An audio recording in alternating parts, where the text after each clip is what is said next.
Hi, this is Roger from Kanker Labs, and today I'm going to show you an early Nixie multimeter. It's from the Japanese company Takeda-Riken, which today is known under Advantest, so they are still in existence. And this is dating from the 1960s, and you don't find any information, or nearly no information, about this model TR6155M, but it looks to me, I've put a question on the Nixie mailing list, and it seems this is the earliest digital multimeter Takeda-Riken has made, and from their company history it could be that this dates to the year of my birth, 1963. So we'll walk through it step by step. It has quite some unusual features. As you can see here, it's set in frequency measurement mode. But let's start from right to left what we can do with it and check if it's still within calibration. We have two input terminals. For terminal A or input A, I don't have any plug, and this is only for ohms measurement. I still have to find out if this is still working, but the more interesting one is input B, and the first thing that comes as a surprise is this strange plug. I've never seen something like that. It looks at first like a standard coax cable, but it has two center pins, one a little bit bigger so you can't put it in reverse. And how does it look on the other side? So with input B, that is for frequency, AC voltage, DC voltage, and DC current measurement. And on the other side, it looks a little bit crusty. That's how I got it.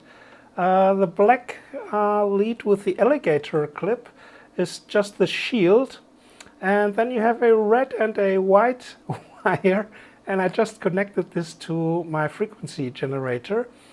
And it has the nice feature that the frequency measurement as well as the voltage measurements, they have an internal reference. So if we put the check selector to 10 kilohertz check, then we should get exactly 10.000 kilohertz. And as you can see, this is a true 5-digit multimeter. At least the frequency is with 5 full digits resolution.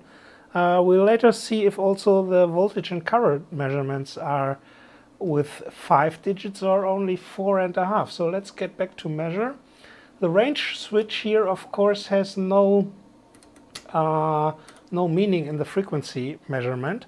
And I can show you that it's basically bang on. If I put the camera a little bit higher, you can see my frequency measurement tool, and it's I put the frequency generator just to well, nearly bang on 90 kilohertz at the moment, and you can see it's 100% correct. And now let's go to the interesting things here, where you can adjust the sample rate and the gate time. So, and this is something, there's a little quirk in it. It's sometimes the display goes out, and I hope you can read. There are not only indicators for the decimal point, also made with neon glow lamps, but also little red lighted, backlighted display symbols for the measurement, well, in this case kilohertz. And we can change the gate time from 1 second, which is standard, to 0.1 second, and then we get, of course, 1/10 of the counts. And you can see here what is called a sample rate. This is not the sample rate you know from your analog digital converter. It just tells you how often a measurement cycle is repeated, or how fast it is repeated. If we put it to the right, it's around, I think, 10 seconds. You just have to wait. So you can see, and of course, because at that time there were no digital logic ICs or no universal counter ICs you could use. So this is all made with transistor logic. The whole counting and is made with discrete semiconductors, and that way we don't get something like a strobe. So here we have it again, that the display went out for a short time. That's probably why this thing was phased out. I got it from a friend from Aachen University, from a lab there, and he gave it to me at the local DocBot meeting in Aachen. So basically it's working, but sometimes the display vanishes. So because we now have only 0.1 seconds of gate time, we should be able to raise the frequency up to 900 kilohertz. So the upper range should be 1 megahertz. So now I'm exactly at 900 kilohertz, and well, okay, now we're also bang on. So this obviously has a range up to 1 megahertz, and we even have a sensitivity adjustment potentiometer here. I've measured it. The maximum sensitivity was, I think, 100 millivolts peak for a sine signal, which translates to what is it, 35 millivolts RMS. So that's quite okay for that time. And having a frequency counter going up to 1 megahertz for the early 1960s was quite okay. So let's, and here we can repeat the measurement cycle much faster if we put it more, the sample rate more to the left until the lights go out again. And you even have this little gate indicator here, also made with a little neon glow lamp behind. So if you make it too fast, then of course that makes no sense, because you don't have any hold time. So not as in modern frequency meters, where during the counting period the old value is latched. So here is no latch. So during counting, you can see it counting up. If we slow down the frequency, this of course becomes much clearer. Let me go down to, let's say, 50 kilohertz. And no, it's still too fast. Yeah, but you can see how the digits here are counting. So I've put it to 50.088. So this is also again bang on. Let me adjust this to 50, exactly 50 kilohertz, and we are again bang on, plus minus 1 count. So this is quite nice. Of course, not the modern way how you do frequency counters. And here you still have, you perhaps have already seen this reset counter. This is probably useful if you go to manual gate time and then go to open. Then it becomes an event counter for non-periodic signals. For example, if you want to measure the pulses from a Geiger counter or something like that. Let me slow down a bit the frequency to 1 kilohertz so we can see it a little bit better. And then it makes sense to have a manual reset. So something you don't find very often in modern counters. And if you go back to gate time closed, then it resets after the sample rate, and then we can get back to the normal measurement cycle. So for that time, quite versatile. But now, as a multimeter, we have to see how accurate is the voltage and current measurement. So I have to change the setup a little bit to connect it to my standard reference voltage. But before that, and that I've never seen that before, here you see a little label telling check voltage is 1.2720 volts, and we can have a positive and negative check. So for the positive, and you can see even we have the sign here, the plus and the minus. We have now volts, we have our decimal point indicator. Just have now to go to DC voltage B, and what we get is 1.2697, and here we have little calibration trimmers for first of all the ohms mode, which I cannot test at the moment because I don't know how the connections here are in this special connector.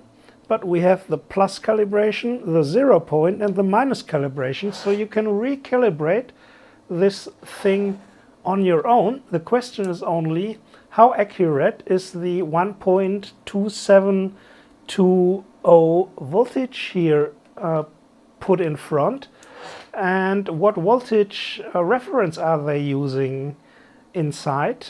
So we'll see that later when we take it apart.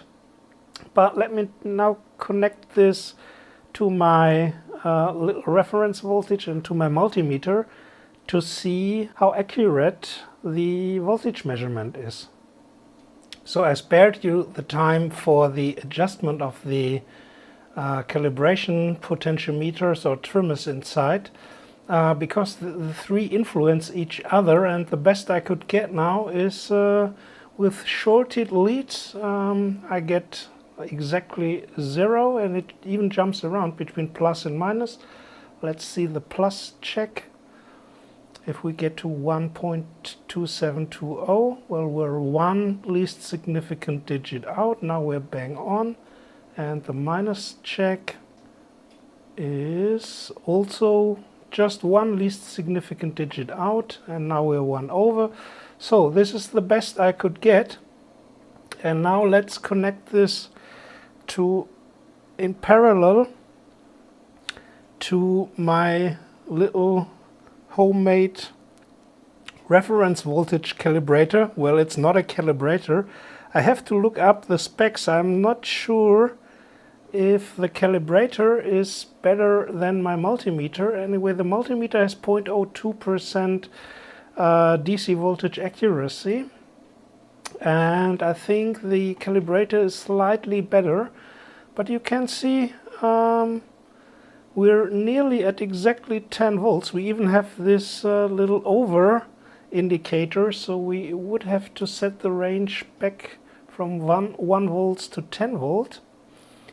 And there we are a little bit over, but I think this could be called bang on. Let's reverse the voltage, and we see we have true 5 digits, not only 4.5.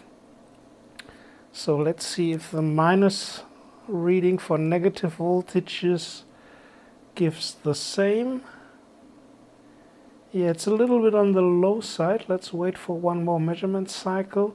So it's, although I took quite some time to adjust this, here we are 8 least significant digits out, and on the plus side we are nearly bang on. If we take the mean of the two values, we would arrive nearly at the value displayed here, but I think this can be called quite okay. So the internal reference voltage seems still, after 50 years or more than 50 years, relatively accurate. And by the way, the ranges here go from 0.1 volts, which means the least significant digit then should be 10 microvolts, isn't it? let me see, this is 1 microvolt, 1 milli, yeah, 10 microvolts is the resolution, and up to 1000 volts full scale. So this is not even 1000, it should be 10,000 if I see it the right way and the decimal point. So the range is quite okay. Now let's change the setup, or let's just change this to 5 volt and let's see what we get there. So we nearly get the same reading as my multimeter. It seems to be the Nixie multimeter seems to be nearer to 5 volts, but I cannot verify that this one is really better. It could even be because at that time it was absolutely state of the art. Let's again reverse the voltage and see if we have the same difference on the negative side. Yeah, there we get between 6 and 12. The difference here in the readings is of course from the noise, because we are here already in the 100 microvolts region. So I'm quite happy with that. So we could go down to the 100 millivolts region, and there we also get nearly the same display. So this is unbelievable. That was negative. Let's see what we get as a positive. And before we measure AC voltage, where it will be interesting if this already has a true RMS display, I don't think so, but we will see when we change from a sine wave to a square wave. Anyway, I'm really happy with that. And now let's first of all measure DC current. I have to change the setup a little bit. So I've set the thing now to current measurement and put my X-Tech multimeter in series with the Takeda-Riken multimeter, and you can see I've 10 milliamps reference current, and we also get with 1 or 2 least significant digits out the same result. Okay, here we are at already over, and at 10 milliamps is the highest I can get out of my reference current generator. Let's go down to 1 milliamps. The lower ranges are not as exact, and we get 998.9 microamps, and also again nearly the same result here, and the lowest setting is 1 milliamps. Excuse me, 100 microamps. And let's see what we get here. The lowest range here is not accessible.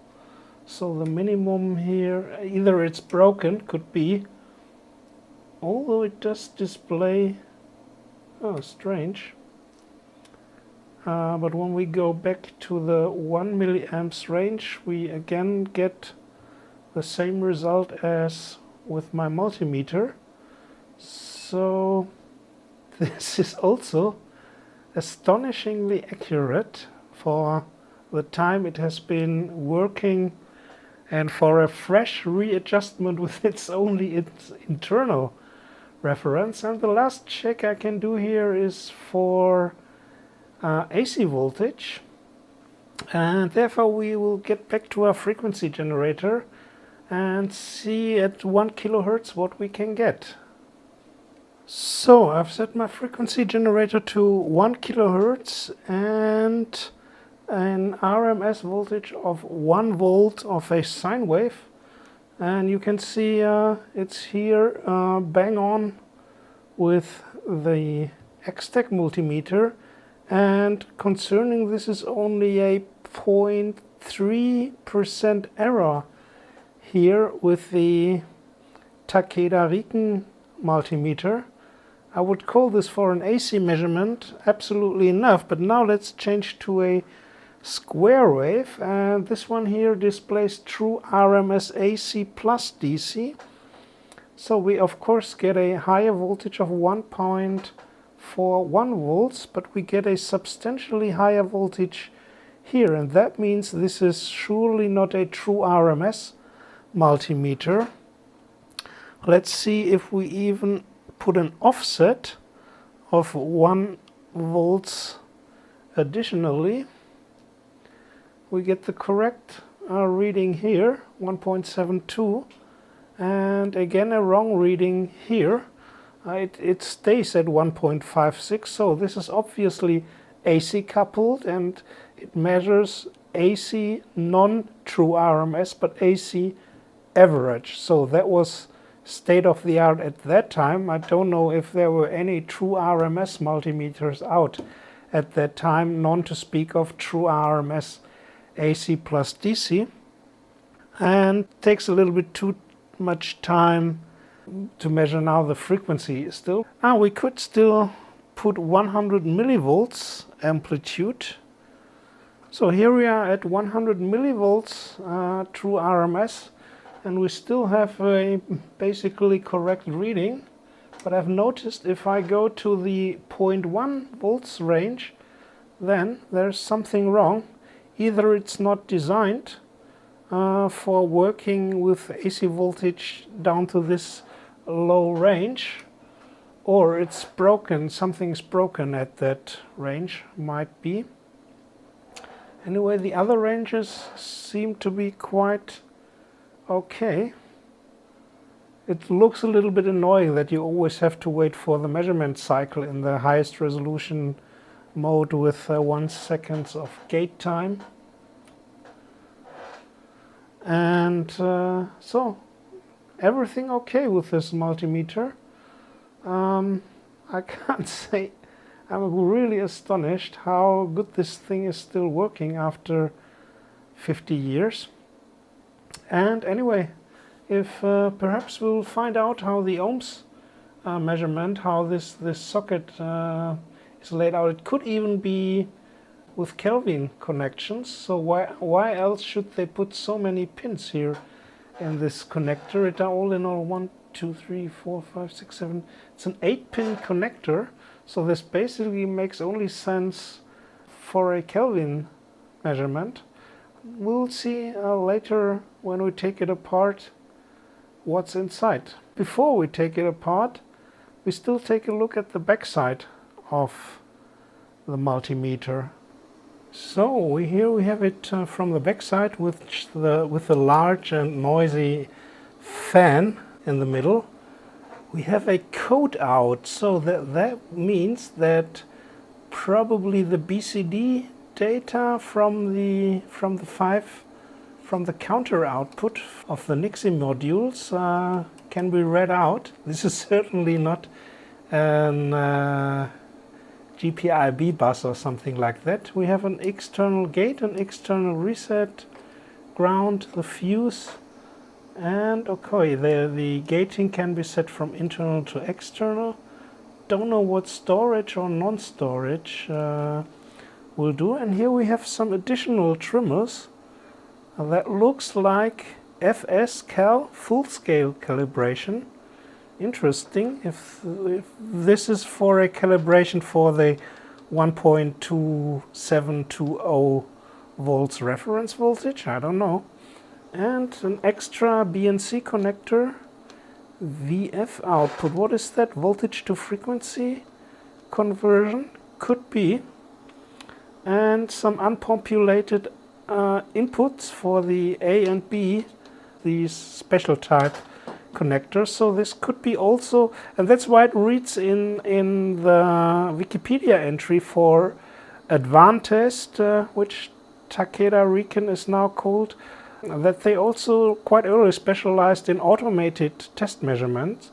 And this looks like you could put it in your shelf and put all the signals from the backside and even take out the readings from the backside. So quite interesting, and for the early 60s really a piece of high-end equipment, comparable certainly to HP and what other companies were out at that time. One little standoff is missing. So I think we call it a quit for today and make the teardown on the next episode, otherwise it would become too long for this time. So thanks for watching. If you liked it, please give it a big thumbs up and see you next time. Bye from Roger, bye from Kanka Labs.